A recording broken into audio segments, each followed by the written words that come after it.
কি হবে বেঁচে থেকে অযথা বিদ্যা শিখে যদি না গড়তে পারি শোষণবিহীন সমাজটাকে? কি হবে বেঁচে থেকে? কি হবে ছাত্র সেজে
কি হবে বেঁচে থেকে? কি হবে লেখালেখি কলমবাজির ওই মহড়া সমাজের আসল চিত্র যদি না যাই তুলে ধরা? কি হবে টিভি চ্যানেল সাংবাদিকের এই ক্যামেরা সমাজের আসল চিত্র যদি না যাই ভিডিও করা? যদি ওই ঘুষের বলে কলমটা উল্টো চলে, যদি ওই হ্যালো কলে ক্যামেরা উল্টো বলে, তবে কি যাবে রোখা দুর্নীতিকে? যাবে? তবে কি যাবে রোখা দুর্নীতিকে? কি হবে বেঁচে থেকে অযথা বিদ্যা শিখে যদি না গড়তে পারি শোষণবিহীন সমাজটাকে? কি হবে বেঁচে থেকে? কি হবে নামাজ রোজা ইমানদারির বড়াই করে কোরআনের খাদেম যদি আজও থাকে কারাগারে?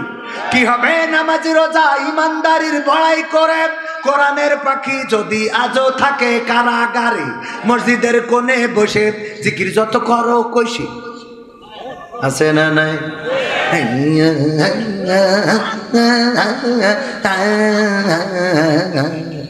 আছে না নাই?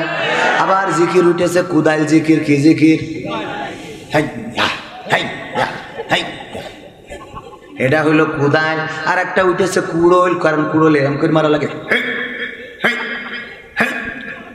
আছে না নাই? কুড়াল জিকির, কুদাল জিকির, লাপাইনো জিকির, কাপাইনো জিকির, কত রকম জিকির উঠেছে। আবার আর এক ভণ্ডের আবিষ্কার হয়েছে। এই ভণ্ডরা এখন দেখি বলে কোরআনে নাকি নামাজ নেই। বলেন নাউজুবিল্লাহ। কোরআনে নাকি নামাজের কথা নাই।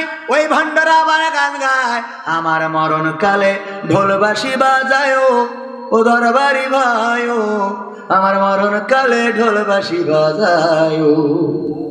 এরম গান শুনেছেন না শোনেন নাই? আচ্ছা না নাই?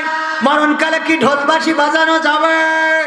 মরণকালে যদি ঢোলবাসি বাজানো হয় তাইলে তার কবরে কি হবে আল্লাহ রব্বুল আলামিন সেই ভালো জানে কি শাস্তি দেবে। তবে এতটুকু বলতে পারি, কোরআন হাদিসের আলোকেই যদি কারো মারা যাওয়ার পরে কবরে ঢোলবাসি বাজানো হয়, এই মানুষটা জান্নাতের বাসিন্দা হইতে পারবে? পারবে? পারবে না। বলে দরকার নেই কালেমা কালাম। আবার নতুন করে আর একটা গান সেদিন শুনলাম, বলছে মরার পরে হাসরে বিচারের ময়দানে যদি কিরামিন কাতিবিন আল্লাহর কাছে আমার নামে করে অভিযোগ, তাইলে আমি বলবো আমি খাজা বাবার লোক, আমি বলবো আমি মাঝ ভান্ডারির লোক। বুঝেননি? এই লোক বলে কি পার পাওয়া যাবে?